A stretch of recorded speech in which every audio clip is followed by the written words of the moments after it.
नमस्कार दोस्तों, आप सभी लोगों का इस चैनल पे स्वागत है। आज हम टेंस का अगले भाग को देखेंगे कि आपने पिछले भागों में क्या पढ़ा था। टेंस में आपने पढ़ा था प्रेजेंट इंडेफिनिट का सिंपल सेंटेंस, ठीक है ना। और सिंपल सेंटेंस आप देखिए बहुत ज़्यादा प्रैक्टिस करिएगा, क्योंकि हम स्पीकिंग में इसका बहुत प्रयोग करते हैं। कहने का अर्थ जैसे क्या हुआ, अगर मैं कह दूँ कि मैं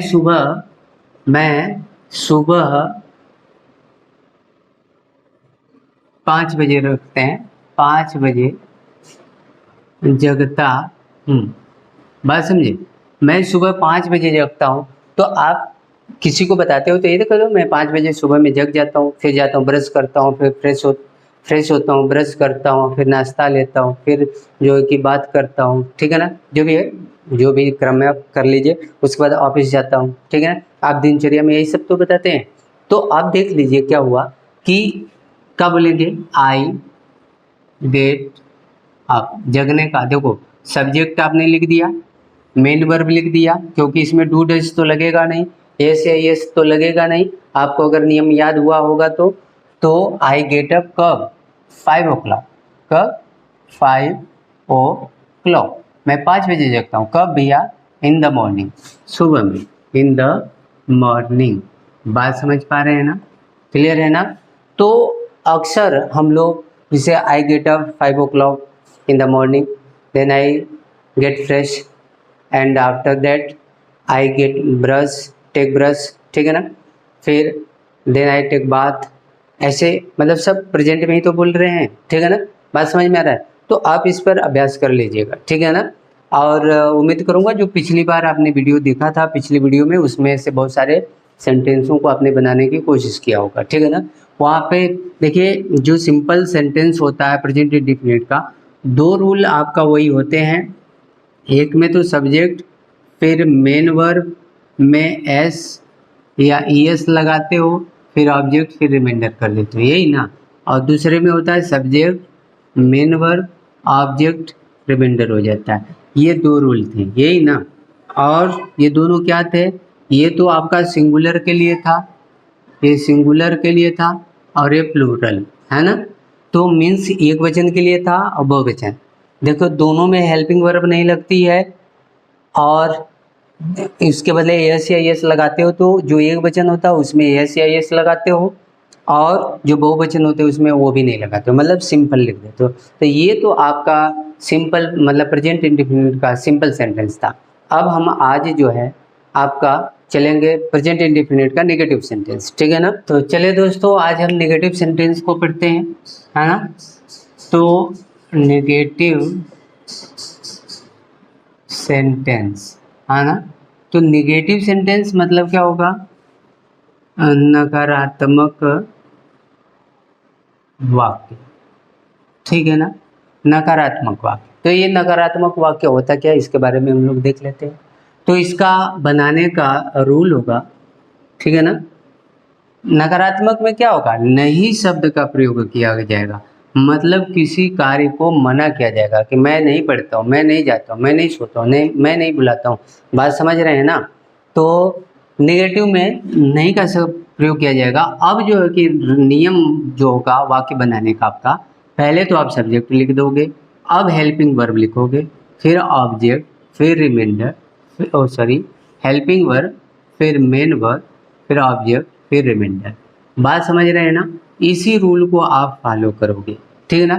और देखिए ये जो आपको रूल बता रहा हूँ ना, जो आप इस टेंस में यानी कि 6 सेंटेंस देखेंगे, 6 सेंटेंस का जो भी नियम होगा ना वही हर टेंस में होगा।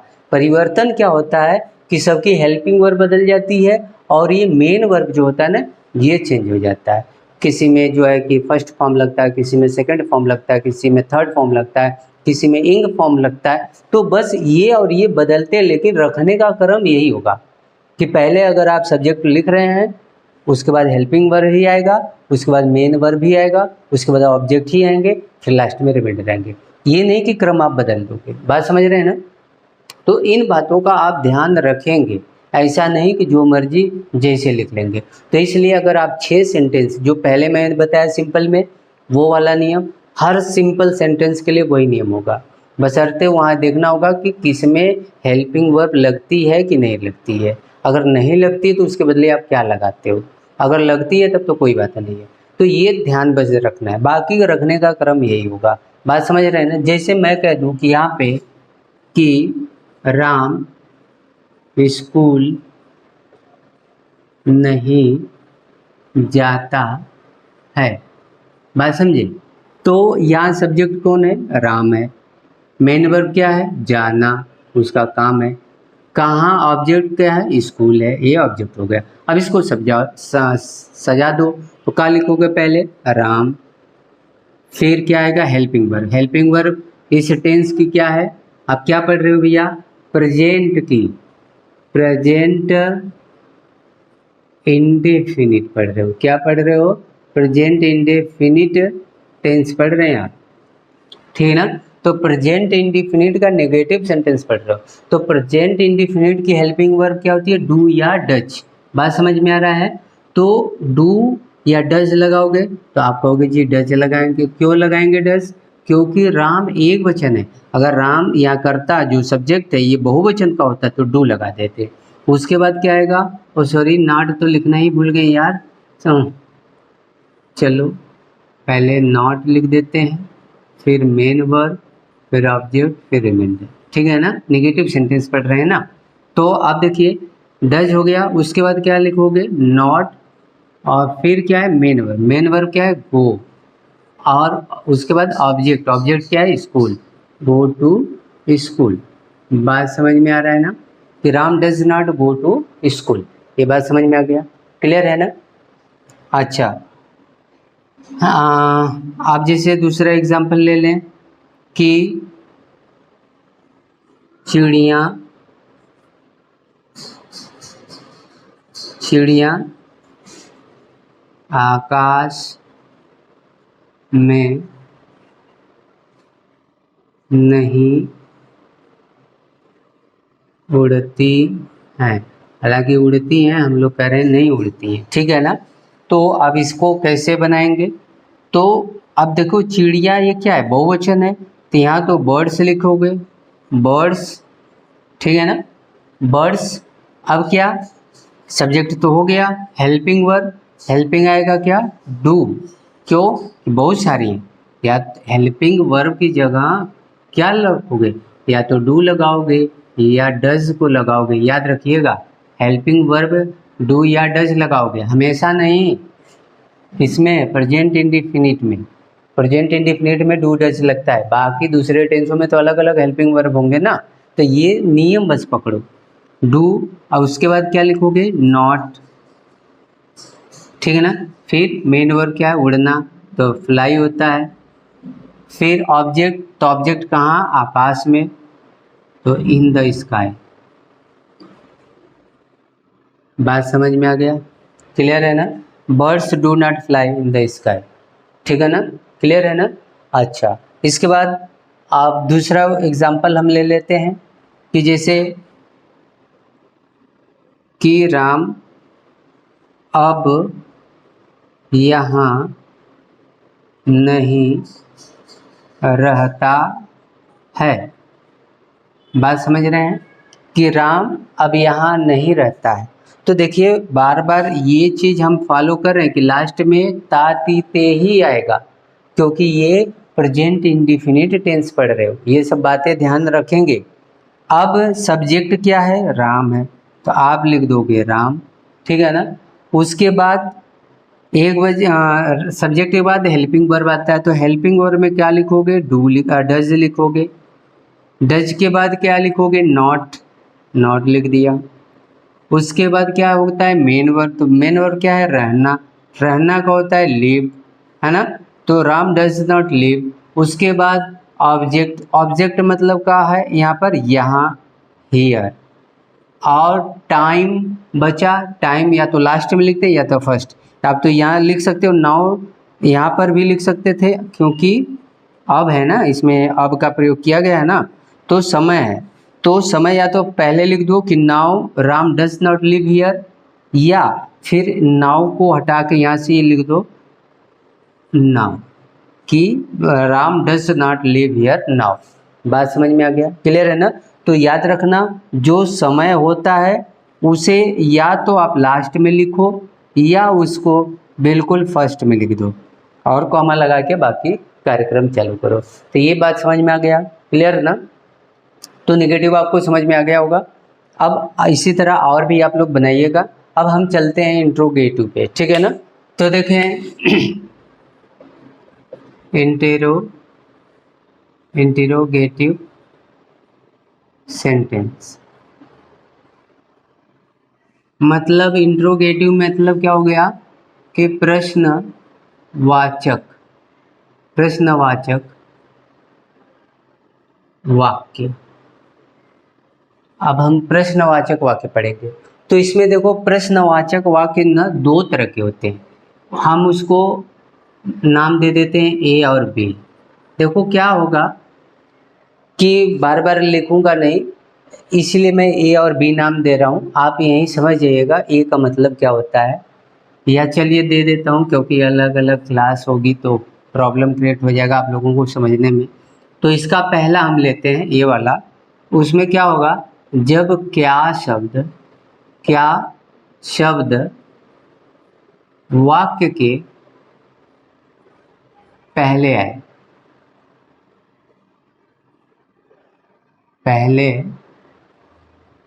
आए। देखो क्या होता है कि इंट्रोगेटिव में केवल क्या एक ऐसा शब्द है जो सेंटेंस के शुरू में आएगा, उसके अलावा कोई दूसरा जो WH फैमिली का वर्ड होता है कोई नहीं आ सकता।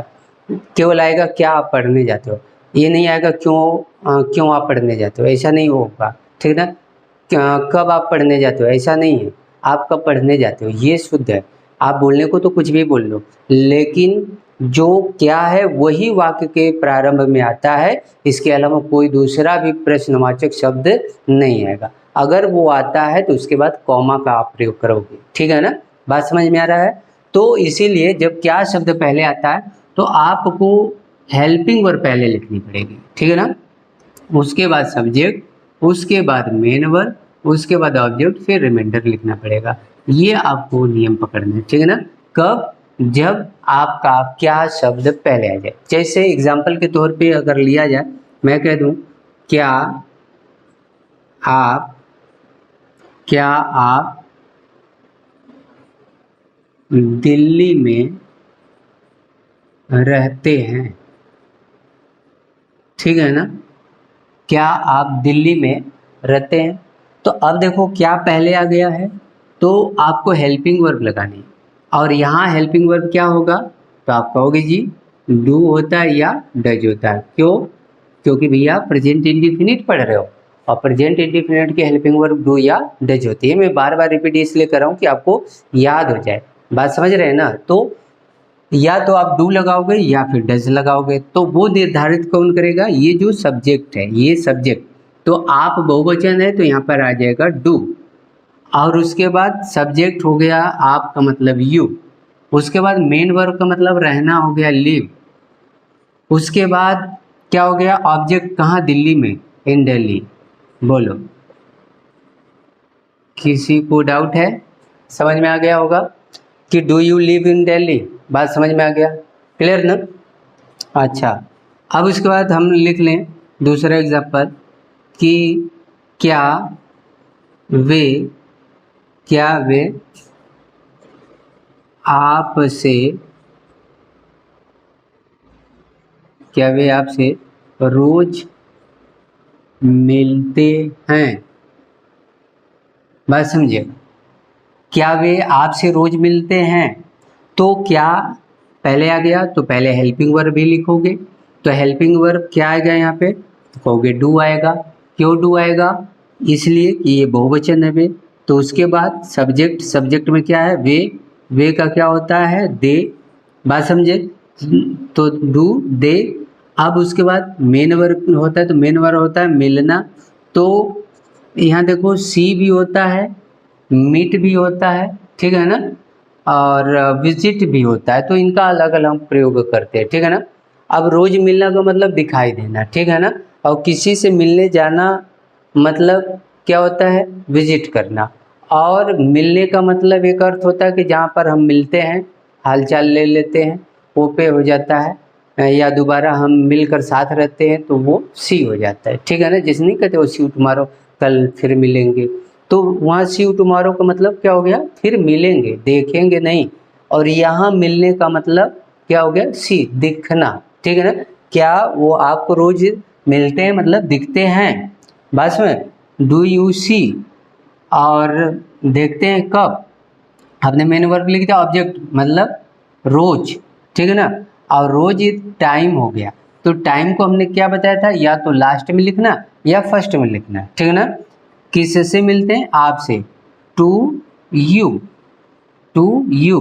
अब रोज का क्या हो जाएगा, डेली, बोलो डेली। क्लियर बात समझ में आ गया। तो do they see you daily, या मीट यू डेली भी कह सकते हैं, गलत नहीं होगा, ठीक है ना। क्लियर है ना। अब हम एक और एग्जांपल लेते हैं, जैसे मैं कह दूं, क्या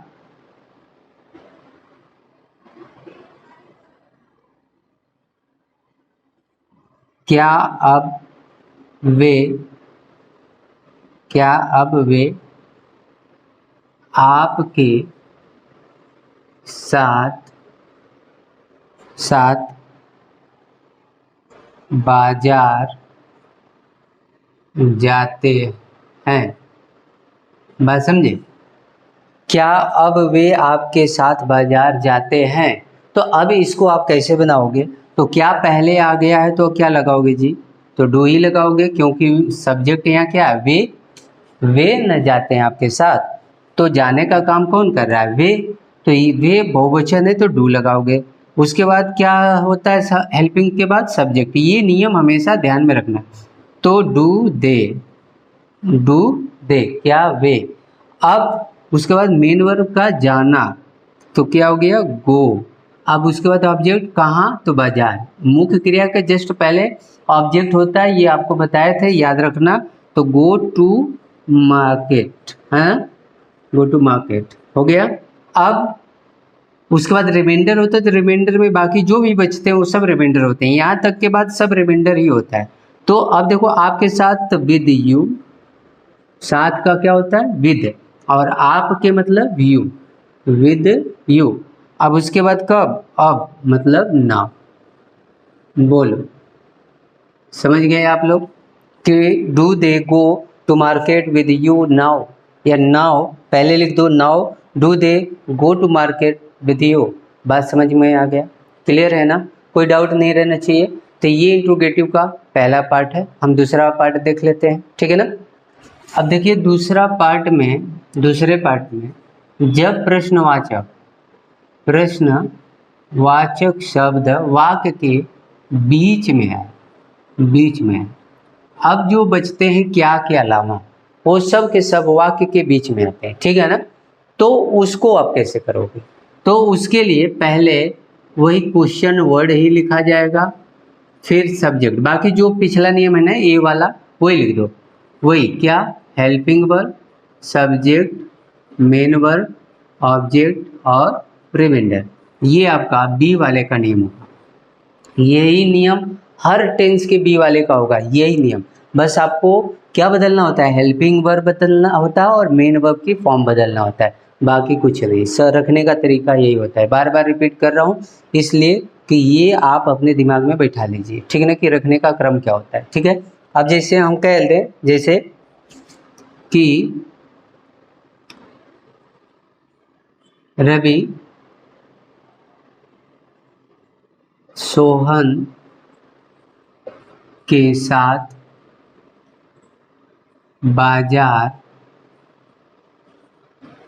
क्यों जाता है, बात समझे। रवि सोहन के साथ बाजार क्यों जाता है, बियर वुयर पीने जाता होगा, और क्या जाता है, बात समझ में आ गया ना। तो देख लो क्यों जाता है, तो आप पहले क्वेश्चन वर्ड लिखोगे, तो क्वेश्चन वर्ड यही है ना, क्यों, तो क्यों का क्या होता है जी, वाई, बात समझे, वाई। उसके बाद हेल्पिंग वर्ब है, हेल्पिंग वर्ब क्या आएगा आपका, तो हेल्पिंग वर्ब देखो यहाँ पर डू डज ही हो रहा है, क्यों, प्रेजेंट इंडेफिनिट पढ़ रहे हो, तो सोहन, अरे सब्जेक्ट रवि एक वचन है तो क्या आएगा, डज, उसके बाद मेन वर्ब होएगा, सॉरी सब्जेक्ट, सब्जेक्ट में कौन आ गया, रवि। रवि के बाद मेन वर्ब क्या है, जाना। जाना का क्या होता है, गो। बात समझ में आ रहा है। और कहाँ जा रहा है भैया, मार्केट, तो टू मार्केट, है ना, टू मार्केट। और उसके बाद ऑब्जेक्ट तो हो गया, रिमाइंडर में क्या, सोहन के साथ, तो विद सोहन। बात समझे कि नहीं, के साथ का मतलब विद होता है और सोहन। बात क्लियर हो गया यहाँ तक, कोई दिक्कत नहीं है ना। तो अब देख लीजिए, why does Ravi go to market with Sohan, यानी कि सोहन जो है, यानी कि रवि जो है सोहन के साथ मार्केट क्यों जाता है। बात समझ में आ गया होगा, क्लियर हो गया ना। तो ये बी वाला पार्ट ऐसे ही हल करोगे। एक और एग्जाम्पल मैं ले लेता हूँ, जैसे मैं ले लूँ कि सुमन अपने पापा के साथ मंदिर कब जाती है, ऑफिस कब जाती है, कुछ भी आप कर सकते हो, ठीक है ना।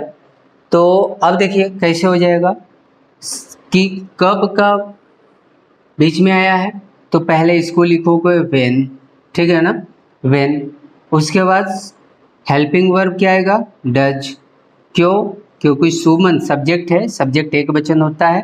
पहले तो ये ध्यान दो ना, सब्जेक्ट कौन है, तभी तो भाई जो काम कर रहा है वही तो सब्जेक्ट है। तो जाने का काम कौन कर रहा है, सुमन, तो सुमन सब्जेक्ट हो गया, जाना मेन वर्ब हो गया, कामा मंदिर ऑब्जेक्ट हो गया, बाकी तो सब रिमाइंडर हो गया। बस यही तीन को सजा दो, तो आपने क्वेश्चन वर्ड लिख दिया, हेल्पिंग वर्ब लिख दिया, सब्जेक्ट में क्या लिखेंगे, सुमन।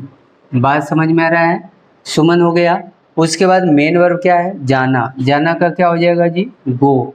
क्लियर हो गया। अब मेन वर्ब भी हो गया, ऑब्जेक्ट कहाँ, ऑब्जेक्ट मंदिर, टू टेम्पल, क्या, टेम्पल। मंदिर भी लिख दोगे तो भी चलेगा, तो सुमन गो टू टेम्पल। अब उसके बाद रिमाइंडर में अपने पापा के साथ, विद हर फादर, कि हिज फादर क्या होगा, हर या हिज, तो हर फादर। और फिर कहाँ, विद हिज फादर, बस टाइम तो है नहीं, तो when does Suman go to temple with her father, वो अपने पापा के साथ मंदिर कब जाती है। ये बात क्लियर हो गया, तो समझ में आ गया होगा, ठीक है ना, क्लियर है ना। अब इसका अगला सेंटेंस हम देख लेते हैं, ठीक है। तो देखें, इंट्रोगेटिव नेगेटिव सेंटेंस। अब क्या है, ये लास्ट है, इस प्रेजेंट इंडेफिनिट का जो लास्ट पार्ट है ये इसमें क्या होगा, ये प्रश्नवाचक भी है, नकारात्मक भी और वाक्य भी है। तो आप कह सकते हो प्रश्नवाचक नकारात्मक वाक्य। बात समझ में आ गया। तो इसमें भी जब प्रश्नवाचक होगा तो दो तरह का होगा, एक में क्या पहले आएगा और एक में बीच में आएंगे। बात समझ में आ गया। तो मैं बस ए लिख रहा हूँ और ए का नियम बता रहा हूँ। तो ए का नियम में बस पहले क्या करते हो, क्वेश्चन वर्ड लिखते हो, और सॉरी हेल्पिंग वर्ड लिखते हो, ठीक है ना। और उसके बाद सब्जेक्ट, फिर मेन वर्ब, यहाँ पर नॉट लगाओगे क्योंकि नेगेटिव भी आ गया है, तब मेन वर्ब डालोगे, फिर ऑब्जेक्ट, फिर रिमाइंडर। बात समझ में आ गया। ये वाले का नियम, मतलब ए वाला समझ गए ना, जब क्या शब्द वाक्य के पहले आ जाए।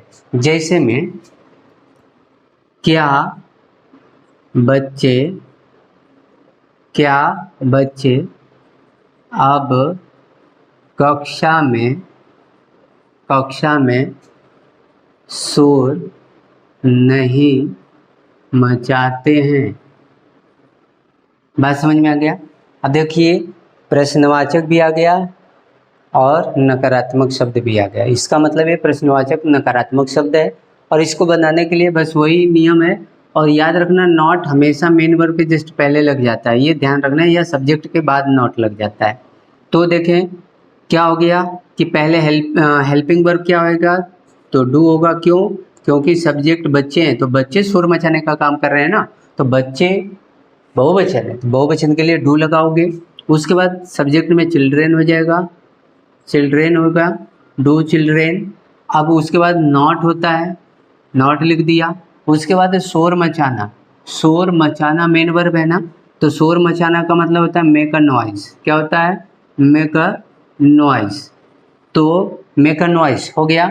अब उसके बाद ऑब्जेक्ट, ऑब्जेक्ट क्या है? कक्षा में, in the class, in the class. बात समझ में आ रहा है? और टाइम दे दिया, अब मतलब ना। बोलो, बात समझ में आ गया कि does children not make a noise in the class now, मतलब क्या बच्चे अब क्लास में शोर नहीं मचाते हैं। क्लियर बात समझ में आ रही? चले एक और एग्जांपल लेते हैं। जैसे लिख दिया, क्या क्या रमन, क्या रमन अपने दोस्त सोहन के साथ साथ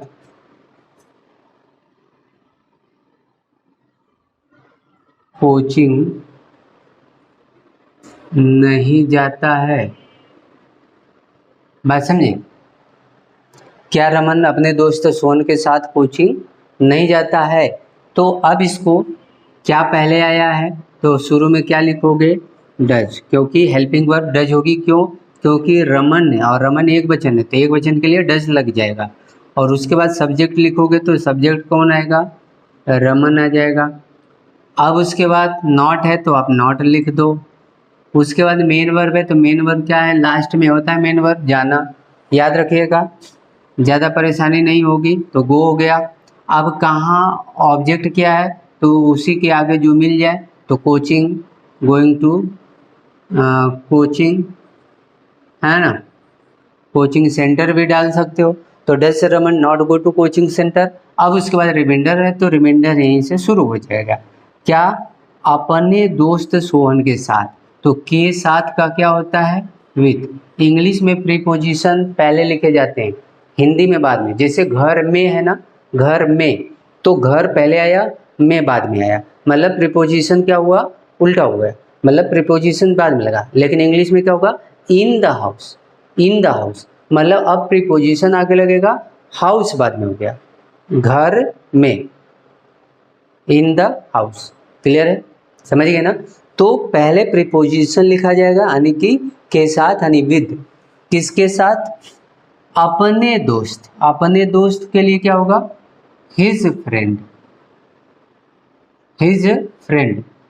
हर फ्रेंड नहीं होगा, बताऊंगा हिज, हर, ही और दे, दियर, ठीक है ना। इट्स कहाँ पे लगाओगे अपने के लिए, वो सब बताऊंगा। फिलहाल यहाँ देख लीजिए।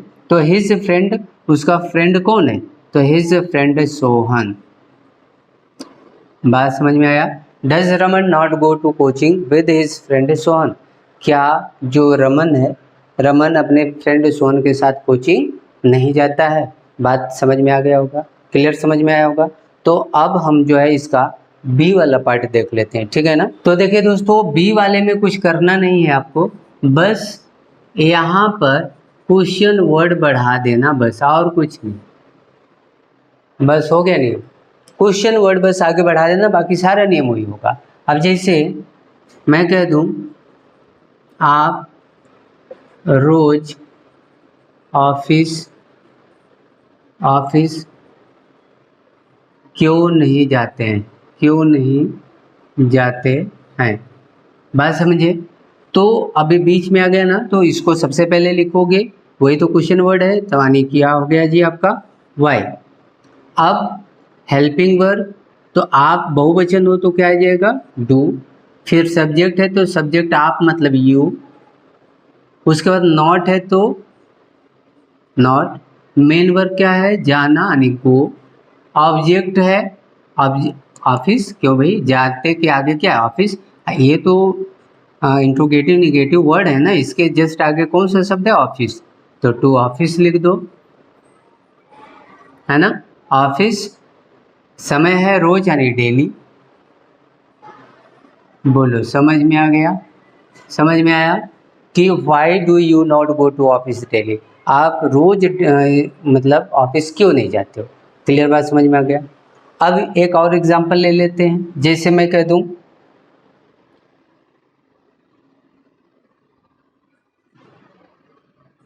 आपको अंग्रेजी